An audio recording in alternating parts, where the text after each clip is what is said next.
people are out there, but this is my painting demo. So I wanted to go a little bit, just briefly over the way that I prep canvas. This is just a gesso board that I bought. I do a lot of my own canvas prep. I like to paint on wood for smaller pieces and such. I've primed this with just an acrylic paint. I use Venetian red, and I'll talk about some of the different workshops I've taken and where I've picked up some of the tips and stuff. But I took a workshop from an artist named Stephen Assail, and he's telling everybody to prep every portrait painting with red because it, like, the transparency of the paint can show little bits of red through, which helps for skin tones and such. And since I'm painting a redhead, this seemed like to be like a good place to start. So I've primed this just with one quick layer of Venetian red, and I just use spray shellac just to seal it. And then I always transfer whatever I'm painting transfer the design with carbon paper. So you can kind of see that I've got the outlines of her eyes, nose, lips. There are artists who are amazing at just eyeballing somebody's likeness and being able to paint really well. I'm not particularly great at it, and so I usually like to get straight to the painting.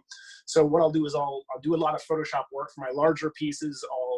I'll do a lot of Photoshop work and then print out the design and transfer it directly onto the canvas by tracing over the design with graphite paper. And so this is all set to go. I want to go over a little bit about palettes. So I just use a simple paper plate because it's disposable and I hate cleanup, and it's a perfect size for usually the painting sessions that I end up doing.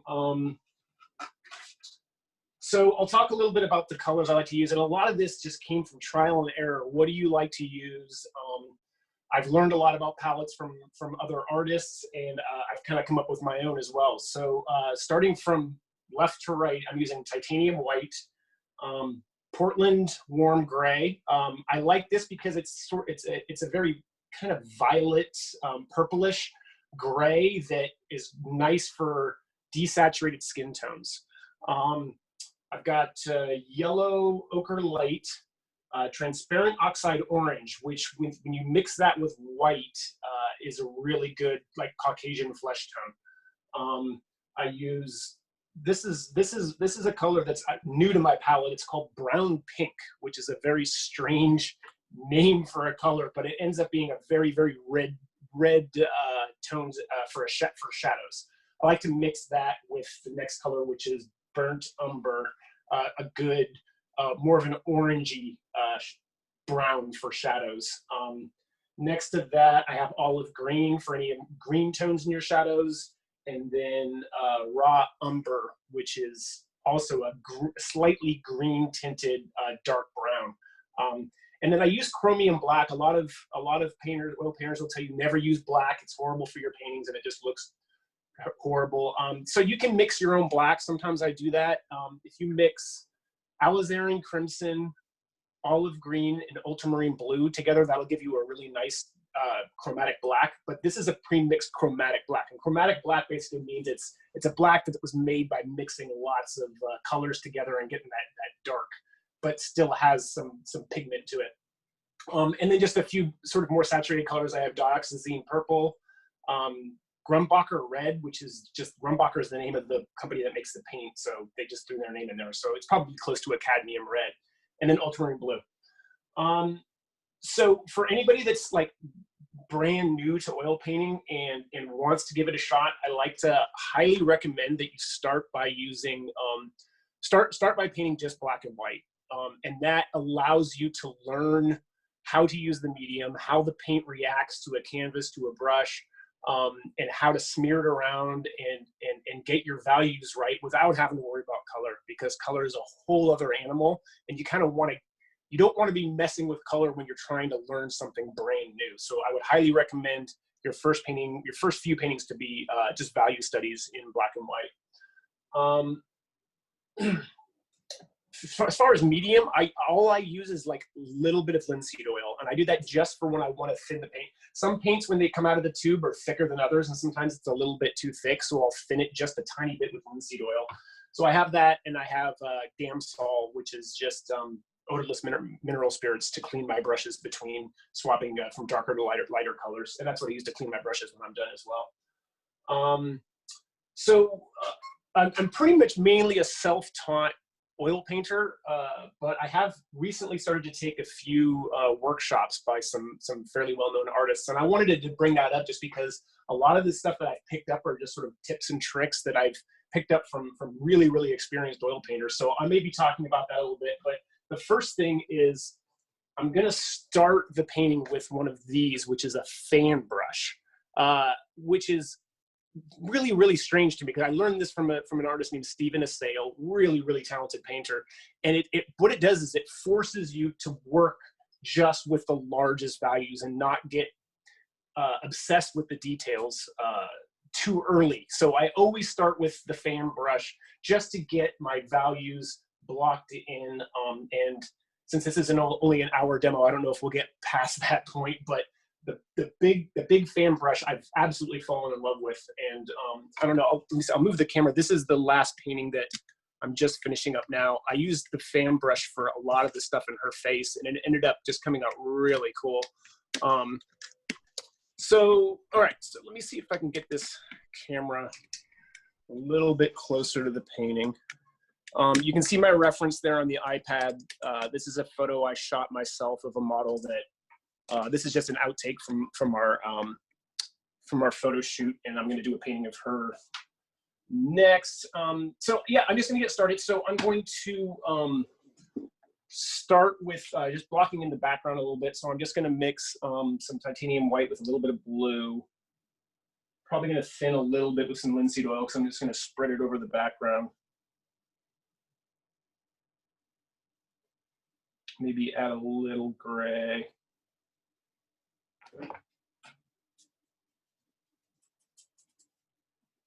And the idea is just to get a background that I can smear the foreground character against. I usually don't like painting on white, but this photo is on a white sheet, so I figured I'd just keep it consistent with the reference.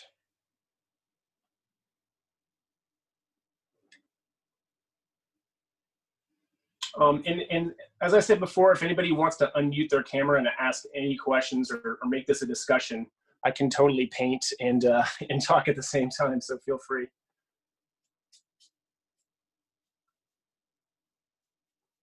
I just want you to talk about little trees while you're doing it.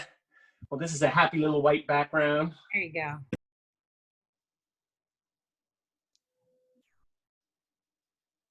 Beat the devil out of it.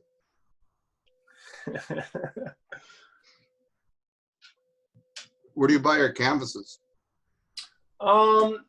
What I have been doing for my larger pieces recently is I go to the lumber yard and I buy masonite in big sheets, and I have them cut in large, whatever. If I know the size of the piece I want to work on, I'll have them cut it. Otherwise, I use a jigsaw in my backyard to cut it. I like to paint on wood, but anything over 48 inches starts getting heavy. So I'll go to canvas for larger pieces, and I buy my canvases from just from the art supply store that's closest to me is Dick Blick, and they always have good prices and lots of selections. So I buy most of my art supplies through Blick.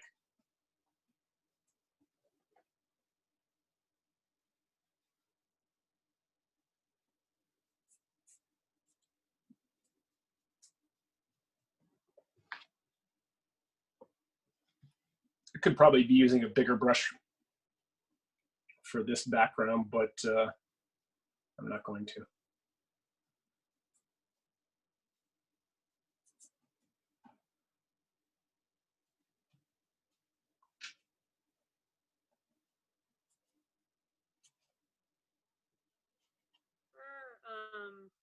Oil painting over like other mediums, or like what do you think are the benefits? Yeah, I've done a lot. I used to do my underpaintings in acrylic. So what I would do is I would thin acrylic with water and just sort of do a wash, and I would do like all the values.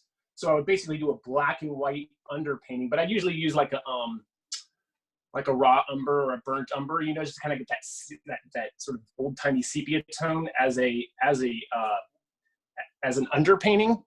But I've kind of switched to doing underpaintings in oil. So what I do is I'll take oil paints and thin it with Gamsol, and those will dry quick enough that after you're done with your underpainting, you can even get painted on your overpainting in just a few hours. So it's okay to paint on top of acrylic, but you can't paint acrylic on top of oil because oil is like it's not a stable base. So you don't want to try to put acrylic paints over oil paints. I'm going to block in a little bit of her hair. It's already, so I'm going to probably going into the brown pink here. Maybe just add a little bit of yellow to orange her out a bit. And just sort of like smear that against the background.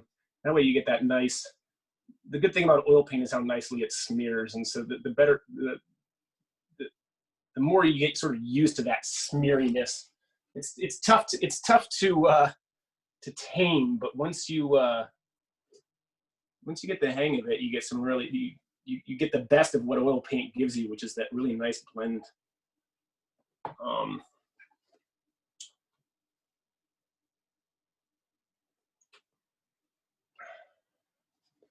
I don't want to spend a whole lot of time in the hair if you just want to get to the face, but we'll just do the left side so we can.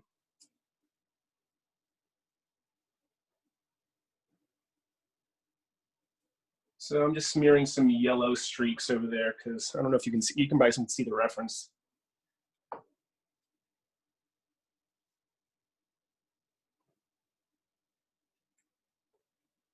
I think I'm gonna get some shadows in her hair here.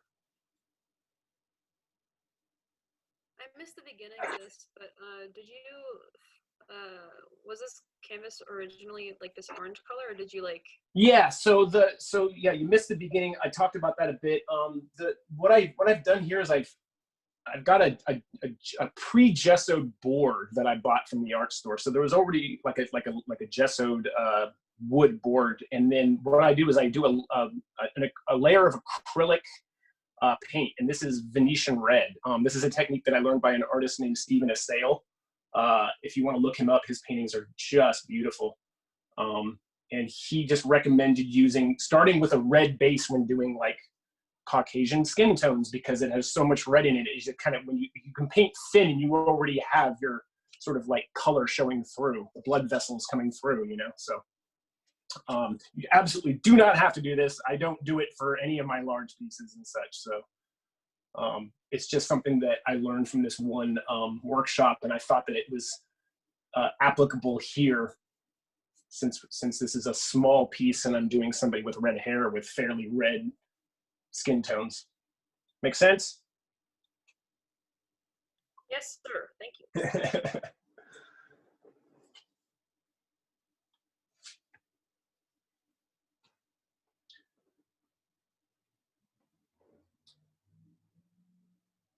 So again, I'm just trying to sort of focus on the values, like where are the darks versus the lights.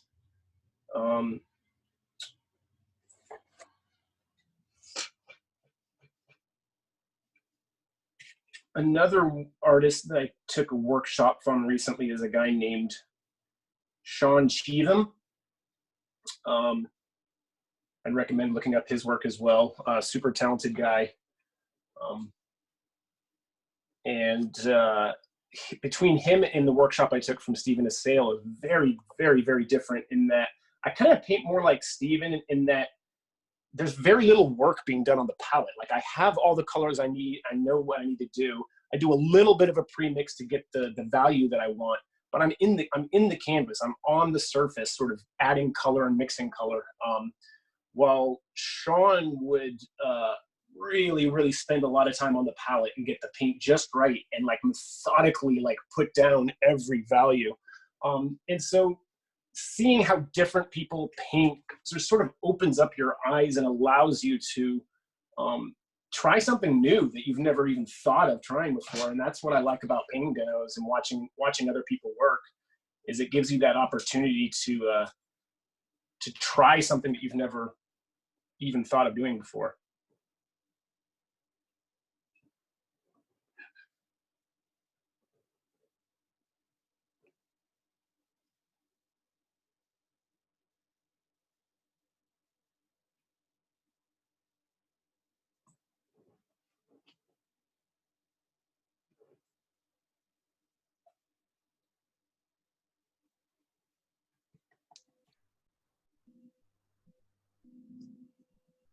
How often do you wash your brush between colors? What I try to do is I try to have a couple brushes at the ready, and one that tends to have darker paint on it, and others that have lighter and more saturated. The more saturated colors you're working with, the more you really do kind of have to clean before changing. But right now I'm using one brush, and I'm just dipping into all the different colors, and not really washing my brush. So if you have black and you want to go to yellow, yeah, you're going to have to basically wash the brush like it's new or pick a different brush. So, but I'll sometimes just wiping it with a paper towel and getting the excess paint off is enough to move from one color to the next, as long as they're in the same sort of hue group. But anytime you go from like a warm color to a cool color, you're going to want to really clean off that brush. So I'm moving into the face now, and I'm going to start just by building my darker values. So I'm going to try and stick to just one colored paint, which is, I'm using kind of my darkest brown, which is, oh, actually this is burnt umber. I actually want to go to raw umber, which is even darker, to get the darker shadows. So I'm just going to start to build her form out. She's got tattoos on her neck, so I can go very deeply into how to paint tattoos. I've done a shit ton of it, so I like to paint tattoo people. But it's kind of a different technique depending on what kinds of tattoos. If it's full coverage tattoo where there's color and lots of sort of full coverage, it's a lot easier. When it's like line work over flesh tone, you kind of have to do all the flesh tones first and then line work back over it. So there's different techniques for that, but I'm not probably going to go too deep into that today. For the models that have tattoo, do they come with tattoos? Do you paint tattoos on the models before? I've never really made up somebody's tattoos. No, I'm a pretty big proponent of get the reference you want and paint what you see. For me specifically, I mean, there are a lot of artists out there who do, amazing creative stuff that they never had reference for and they just make up. But I hire tattooed models and usually stay pretty close to what they've done. If somebody has a really bad tattoo, I'll try and fix it up. But at the end of the day, I'm so focused on the painting as a whole, looking cool, and people have shitty tattoos, so like painting somebody with a shitty tattoo is not necessarily a bad thing. So got most of my darkest tones in here, and again, for those that kind of came in late, the brush I'm using is a fan brush, and what that does is it forces you to work very big and blocky, and get your values in there, and getting the base values in there before trying to focus too much in on detail. So I'm going to go ahead and try and find some mid-tones here.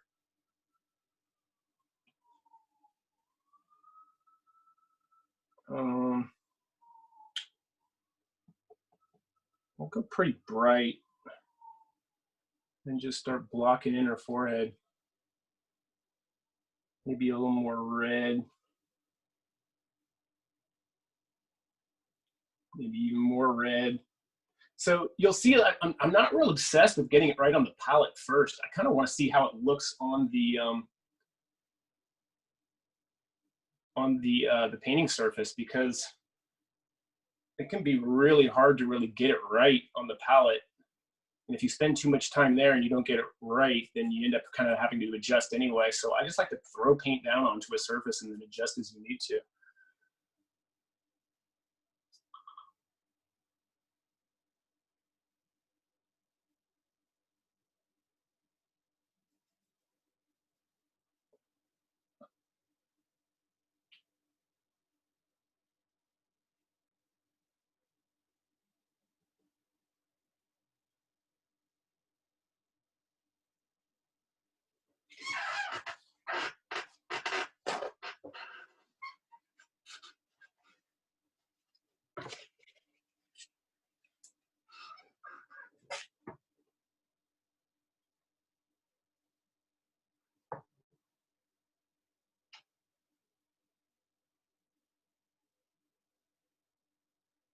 And learning how to paint loose it can be really tricky, because the instinct is to like want to get details in quickly so you can start to see the person's likeness and such. But I really recommend just trying to go big and chunky and block and loose, because that's the good thing about oil paint, is it dries so slow. You can go back in and just start to go back in and tighten up details and tighten up loose lines. And starting with this fan brush is a good way. It's like when you start reaching for that smaller brush, it's like, wait, am I ready for that yet? Make sure that most of the values are blocked in first, and make sure their base painting is basically there.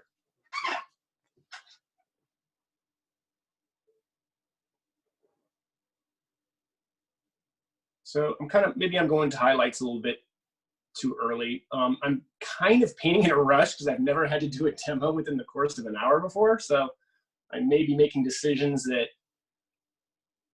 are a bit stress induced. But sometimes painting is just about swimming all over the place and just, kind of getting lost in it. And I think that's okay.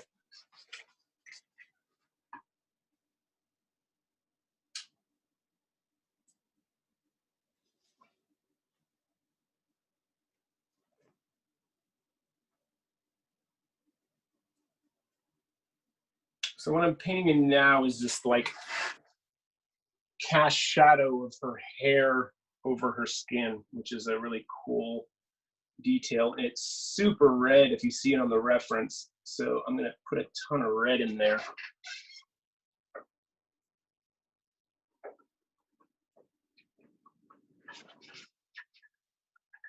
Oh, see, my instinct is I already want to grab a smaller brush so I can start getting smaller details around the eyes, but it's not time to do that just yet.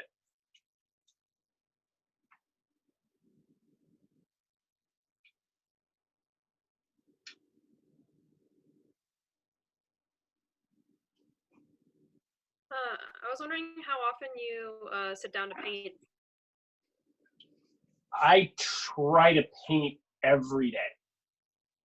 I don't, but I try to.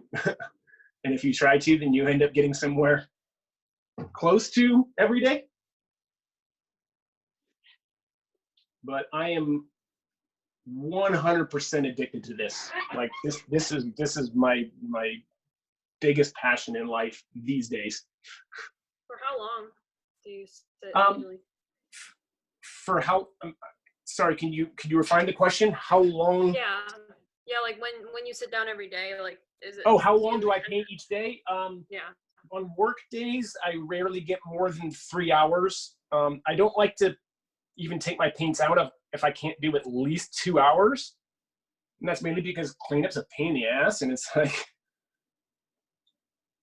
if you're gonna get paints out and end up having to clean all your brushes, you better have some time to commit to it. But on weekends, man, I'll wake up on a Saturday, make breakfast, and all day long, several hours in a row. With breaks, I take lots of little breaks.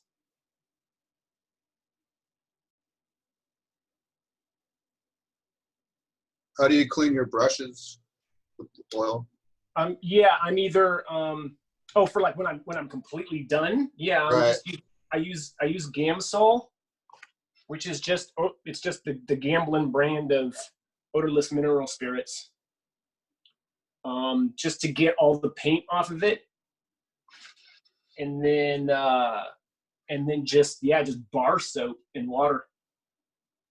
So when you're done, I just have a glass. This is Gamsol, and I'll wipe the paint, as much paint as I can, off the brush with just a paper towel. And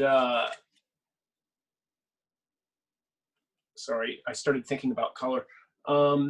Wipe it off with a paper towel, then into the Gamsol to get as much paint pigment off as I can, and then just soap and water in the sink.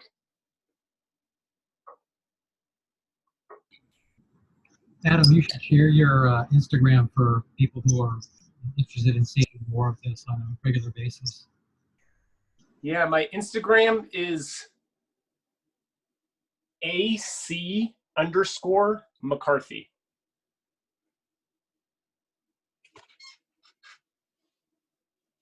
Where do I want to go?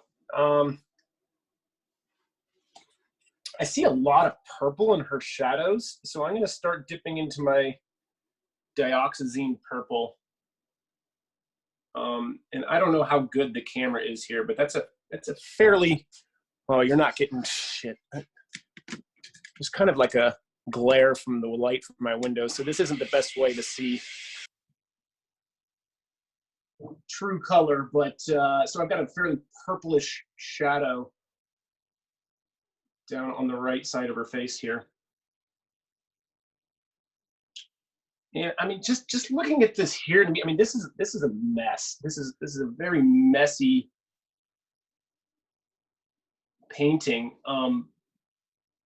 But all the values are kind of where they need to be, and getting them in this quickly and loose allows me to start planning my next stage when I start wanting to really refine the color. So if I get into details too soon, I'm not looking at the big picture, at the whole piece. And this kind of forces you to do that because you're because you have the big brush, you're not going to details just yet, and then when everything's kind of blocked in, that's when you start saying, oh, well, her skin tone's actually a very different color. But that's what's so great about oils is you layer everything on top, and then it has this very rich, layered look to it. And this is, so for those that don't have a ton of art education, this style of painting is called Alla Prima, which basically means you're working all wet. I do a lot of much larger compositions, several people in a composition. With that, you're doing a lot of planning to have drying time in between certain layers. So this forces you to kind of work a little bit quicker since you're doing everything wet.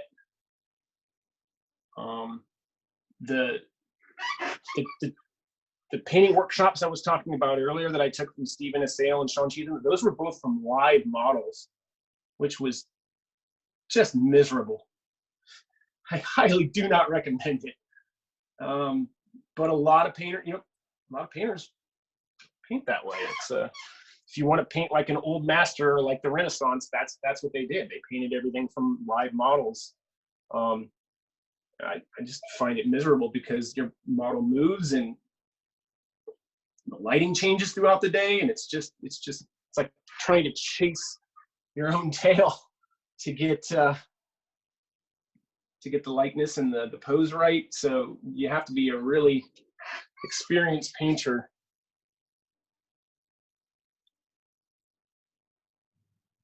to be able to do live model painting. It's just crazy. Has anybody in this group done that before? Sat and painted a live model? Nobody? I've done like live figure drawing, but Pardon me? not. I've done live figure drawing, but not. Oh yeah. Yeah, painting is just a whole different animal. I tried to paint my best friend with acrylic. That did not work. I'm also not good at it. I used to take lessons from a guy who, for years, said it was impossible to paint anybody off of a photo. And then, like, in the last, not even 10 years, he was like, okay, maybe now it's possible. Because photos have gotten so much more detailed after railing against it for decades.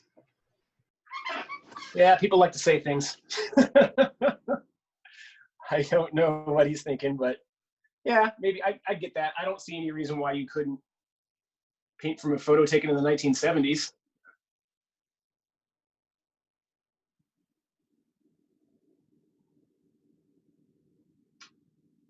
He is a very good painter, but I would admit that he does not have much of an imagination.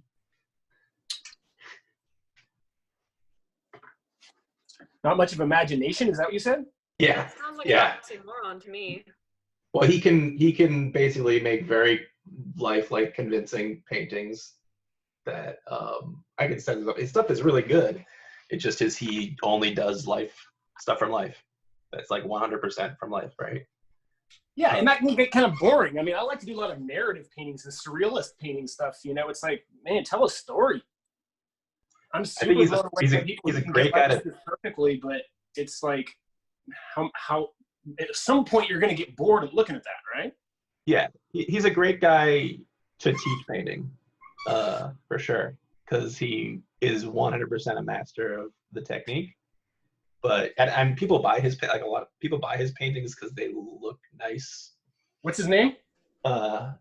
Jameson. What is it actually? Geez, what the hell is his first name? I'm now blanking on it.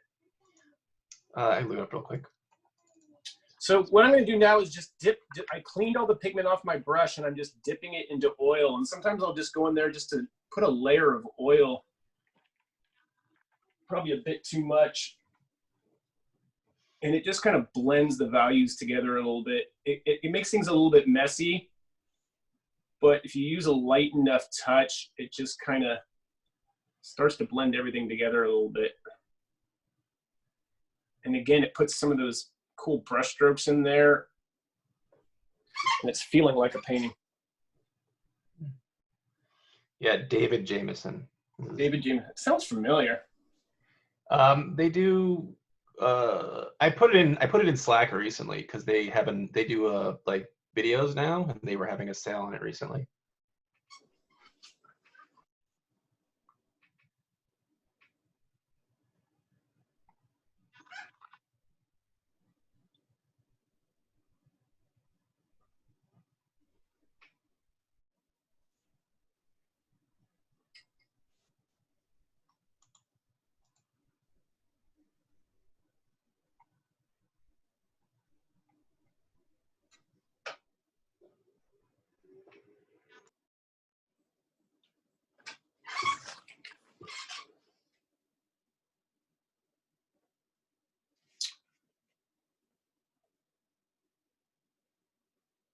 So I've got most of my sort of mids and shadows in here blocked in. I haven't done anything in her eyes. I don't even know if I want to go in there until I have a smaller brush.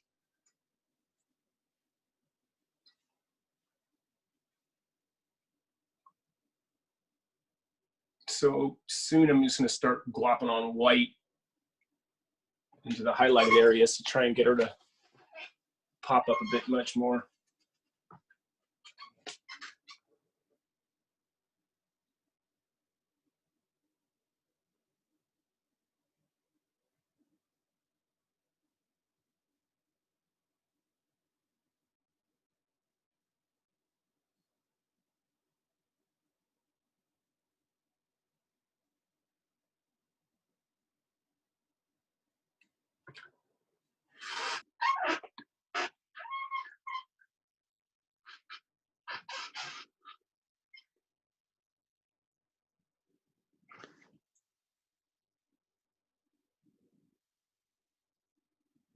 Attempt to go into the eyes a bit, lay that top lid.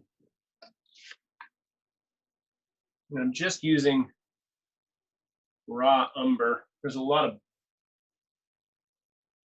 sort of black and purples in her eyes, but I don't want to quite go into messing with that pigment just yet. Not quite ready.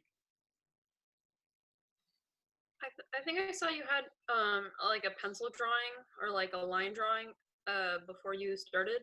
That is talk about that a little? correct. Yeah, sure. So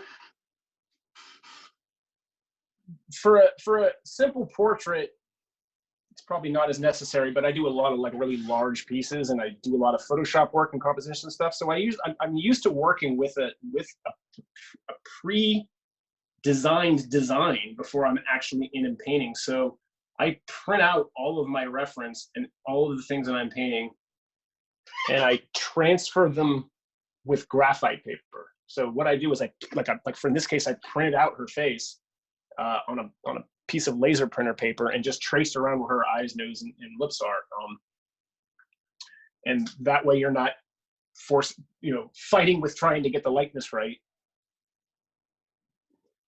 Which, like I was mentioning earlier, a lot of artists, purists will say, well, you're kind of skipping the most important part, which is the drawing part. And I can definitely see the point in that. It's also the part that isn't my strength, and I like to focus on the rendering part, and that's what I prefer to spend my time doing. So I'll start with a transfer design, and I use, I don't know if I mentioned already, but I use graphite paper. So I'm going to start glopping on some white to really pop out those tight highlights. And you'll see how quickly white becomes not white anymore when you glop it on.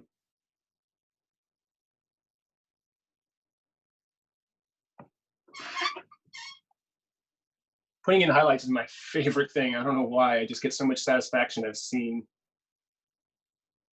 the person's form pop out of the canvas.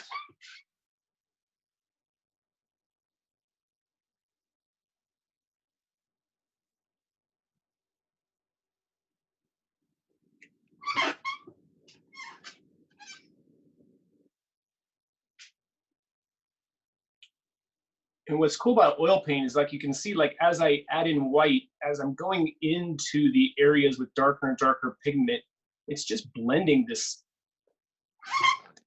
your values as you go into those areas, because it all just smears together so nicely. And when you learn how to kind of control that chaotic smeariness, you end up being able to put in some pretty dramatic blends. So you can see as I'm going into the darker, it's just getting darker and darker and darker, because the pigment's getting the white pigment's getting squashed by the darker pigment, and you're just sort of creating this gradient blend from the highlight to the darker areas. Can I get a time check? Where are we at? We're at 12:43 right now. Oh, jeez. An hour is not enough time for a real painting demo. So I'm gonna move to a different brush and maybe do some detail on, like, one eye or something.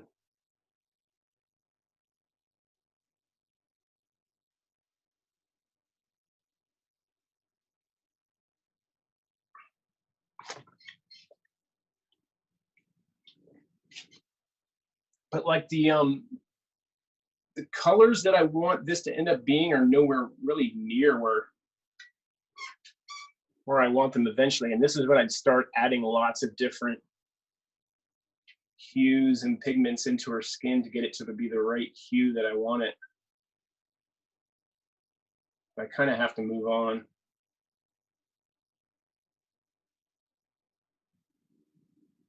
Because of the time constraint.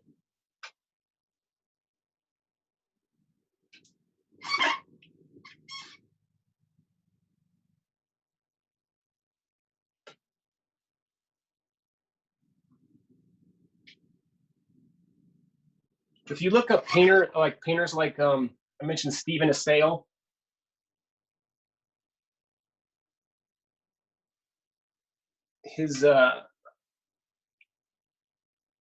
He paints with so many colors, and when you look at his portraits, there's just every color of the rainbow in there. I think I even have some Assail paintings in here as reference. Yeah, as I was painting this person's head, I had a bunch of his face paintings as reference next to it. It's kind of hard to see on the camera, but there's just so much color in those faces. I like to study his stuff, and just reminds me, like, don't be obsessed on getting all your flesh tones just right. Just throw in every color of the rainbow. As long as you're careful doing it, you'll end up with something really gorgeous.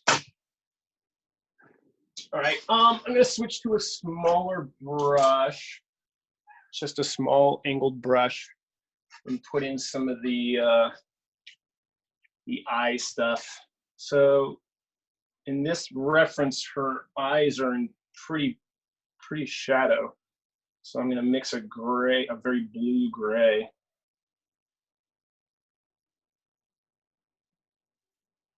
Just get it in there. It's probably bluer than it needs to be. And then she's got green eyes, but they're in so much shadow, there's almost no green, but I'll just put a touch of olive green with probably burnt umber. Maybe a touch of gray.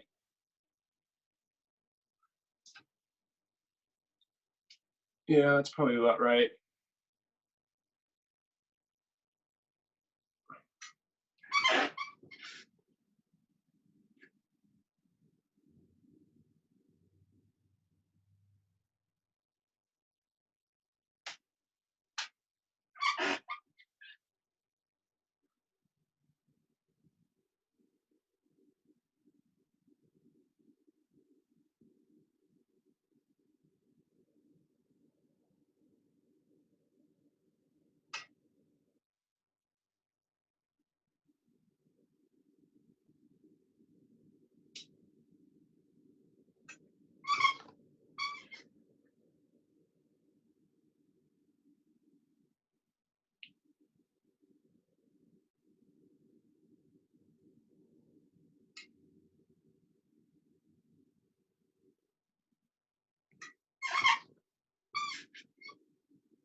Don't really have the right colors in my palette to get her lips accurate to the lipstick that she's wearing in the reference, but the color matters a lot less than the value. As long as your values are right, you can change the color of whatever you want in a painting.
I'm putting a ton of purple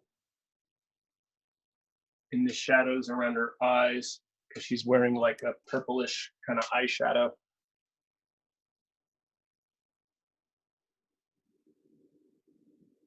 Kind of helps sell the whole eye makeup look.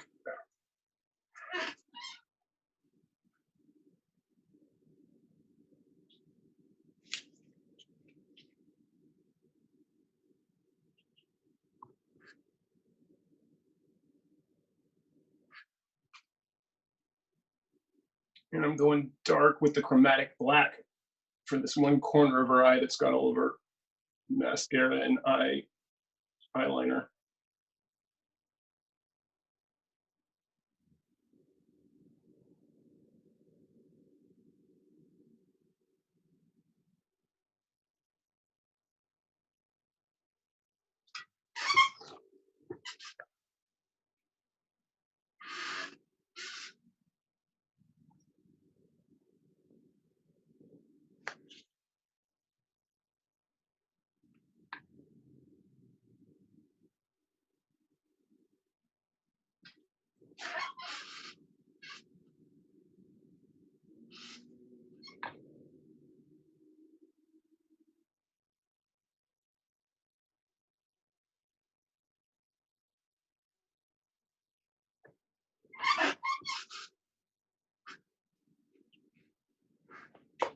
Going back to the larger brushes because I want to kind of play around a little bit with my values again. It's always good to recheck your values. Make sure it's not getting too bright or too dark in some areas.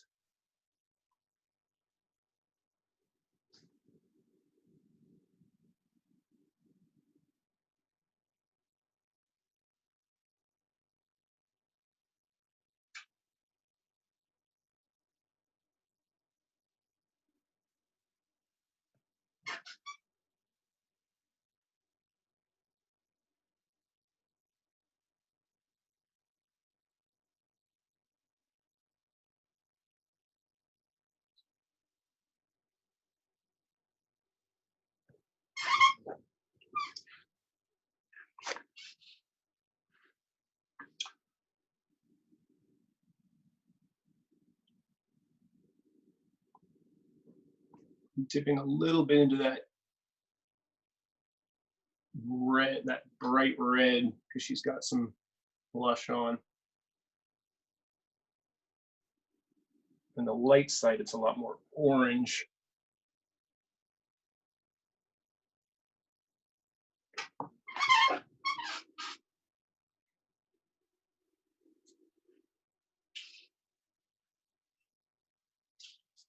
I'm gonna switch to even a larger fan brush and just try and get some of the blending in. I usually let my oil paints dry for an hour or so. If I'm gonna be doing like I want really soft blends, because when you try to do it too early, the paint is so smudgy and greasy and slimy and gross that it can be tough to get subtle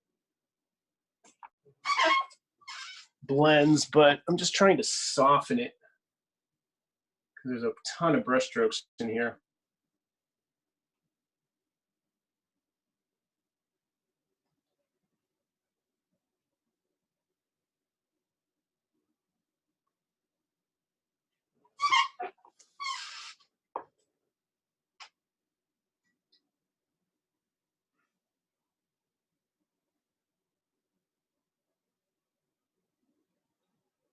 And I'm just kind of pushing the paint around the lights against the darks and being real careful just not to smear it too much.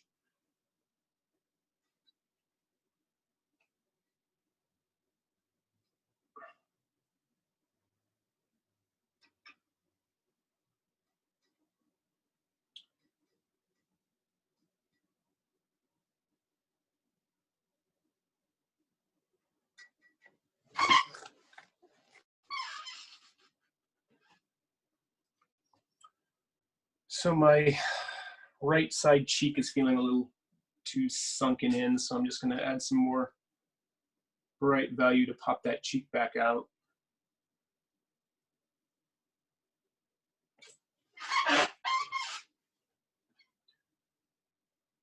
Kind of same thing with the other side of her head. She's got some reflective light And there's one side that kind of brightens up the other side of her head.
I'm guessing we probably don't have a ton of time left.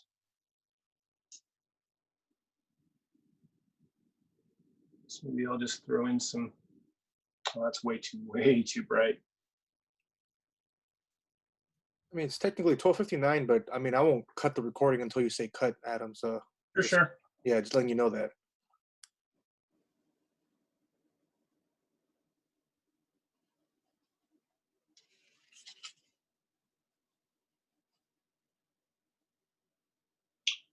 So I put a ton of gray in the skin on her neck, which is way too much right now. So this is kind of a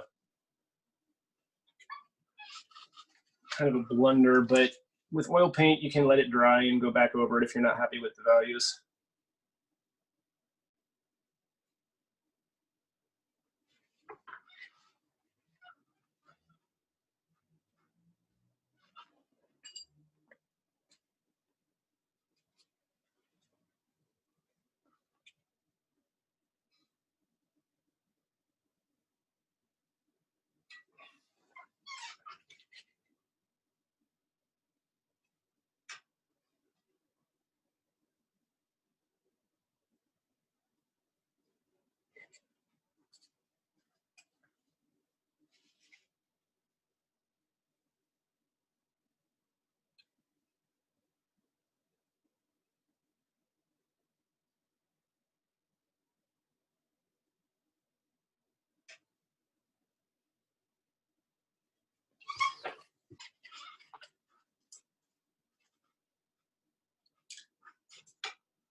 So right now I've got a whole bunch of really, really cool grays in her throat, which is way too overpowered. But it's a good base, so if I know I'm gonna come back with a second layer, I can add more of the saturation of her skin tones back in there, even if the hues aren't matching quite right at this point. And that's what's cool about painting. I mean, you can pretty much edit anything if you go back into it later. And that's why it's good to work loose early, so you can work on the big picture and worry about focusing on the details when you've got the base done. So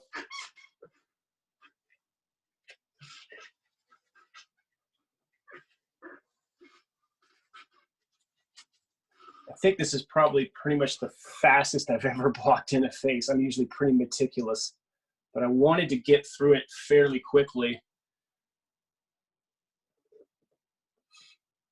so that you guys get the idea of the block-in process.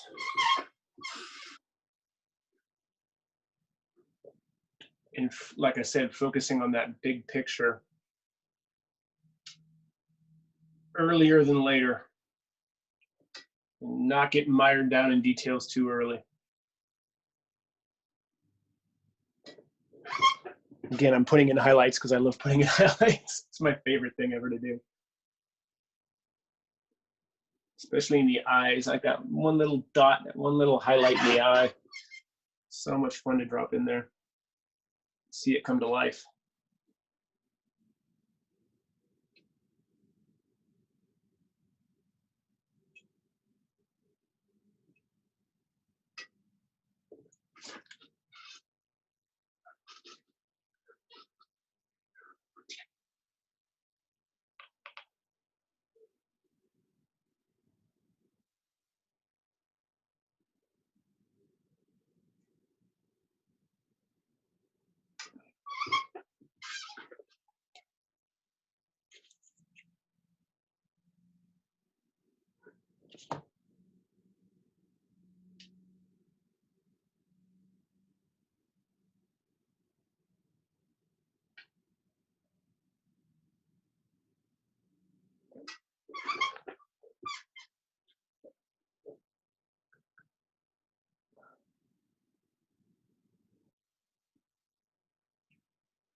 I'm kind of sculpting in the harder shadows. Because if you overblend, things start feeling a little too soft, and you don't want to miss out on your harder shadows that really bring the form alive.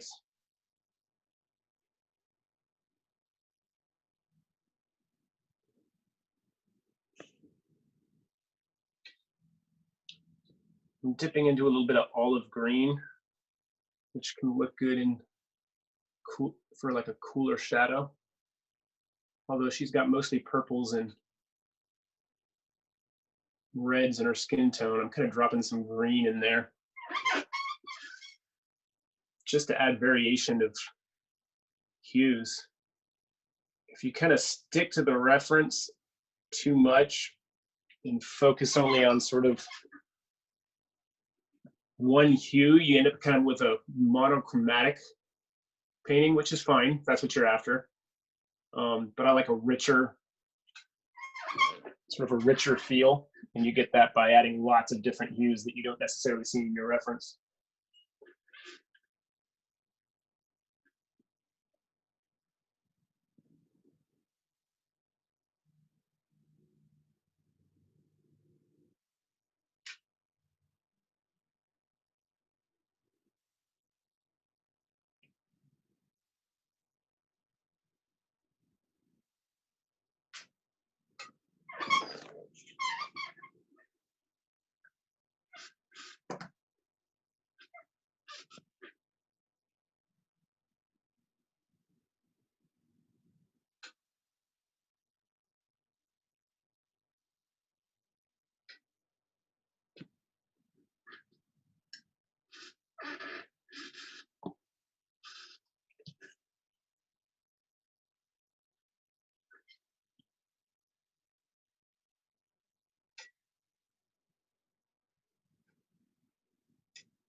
Just kind of dipping into the hair a little bit here.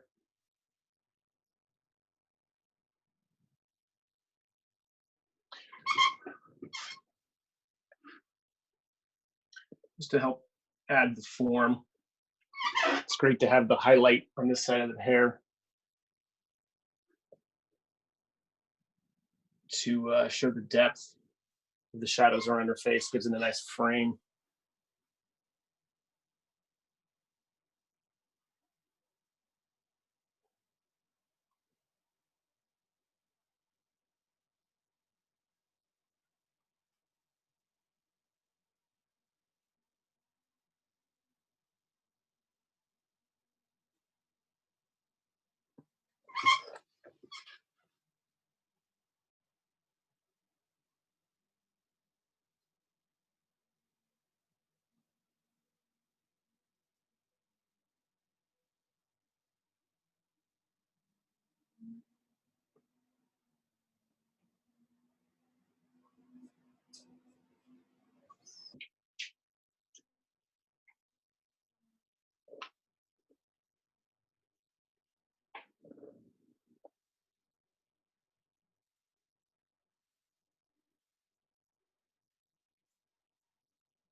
I'm just going super sloppy and big on the hair, but oil paint blends so well. It does hair very, very, very well.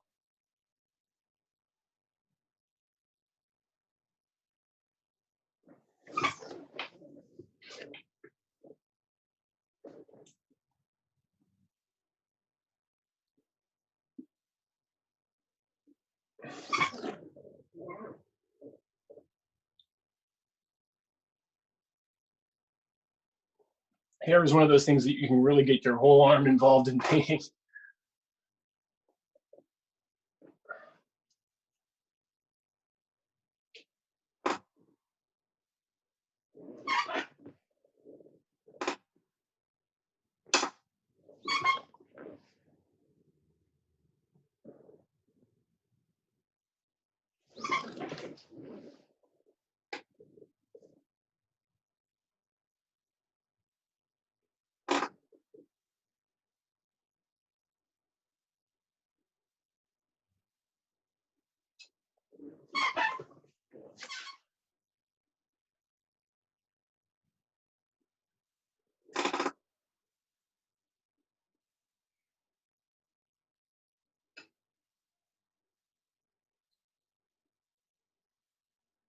I'm just kind of going in there and adding some brush strokes to blend some of the forms and add some flavor to the painting. I really like brush strokes. I mean, if you're gonna, I like photorealist painters, but it's like if you don't have brush strokes, you might as well just buy a camera.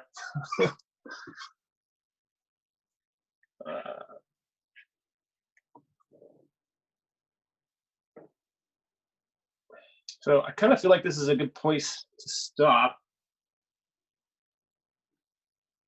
Does anybody have any questions?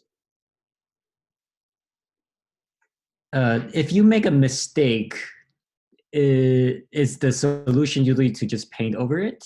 Yeah, absolutely. I mean, there's no eraser, so it kind of depends on how bad it is. Like what I did in her throat here, this is a bunch of gray paint, and I could spend a bunch of time trying to fix it, but I'd probably just wait for it to dry and go back over it. Yeah, no mistakes, just happy accidents.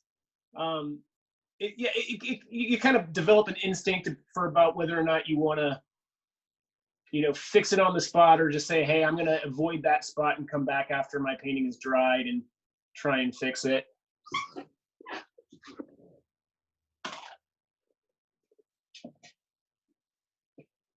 So there it is, 1 hour painting the lightness is not great. You can see the eyes are like a mess. There's lots of brush strokes in there. It's a total mess, you know. But you go in there and you start cleaning up.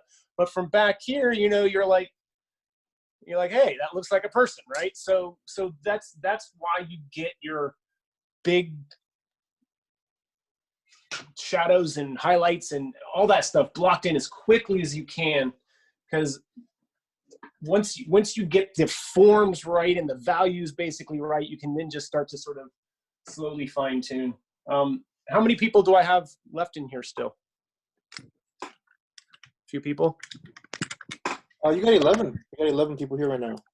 So let me switch the phone around. I don't know how to do it. All right. So I'm just going to show some of my work. This is a painting I'm just finishing up now. This is 48 by 32.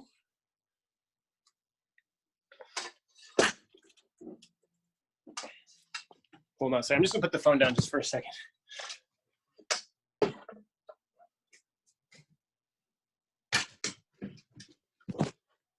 Sorry, folks. All right, so. How long have you been working on that painting? I'm sorry, can you say that again? Yeah, how long have you been working on that painting? I started this, like probably right around the quarantine time. I've been working on it pretty much every night. I'm gonna see, this is really hard trying to film. I'm gonna see if I can figure the camera around. I need to exit pin mode. Oh, here we go. All right, so.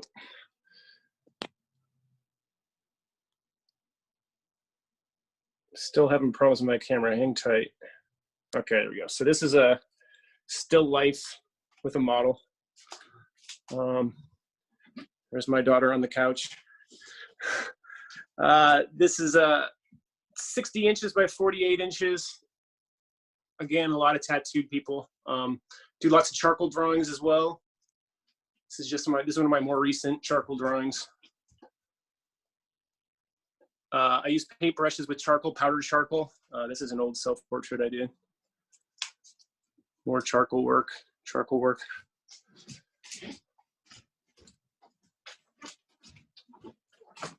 Most of my older work is in the down the hallway. Some of these paintings are more like 7, 8 years old.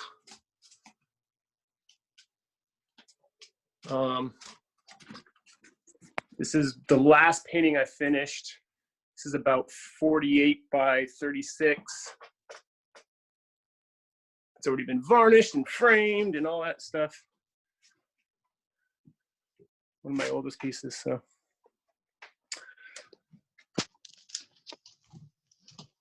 Yeah, it's my crib. Again, I'm still struggling with the camera thing.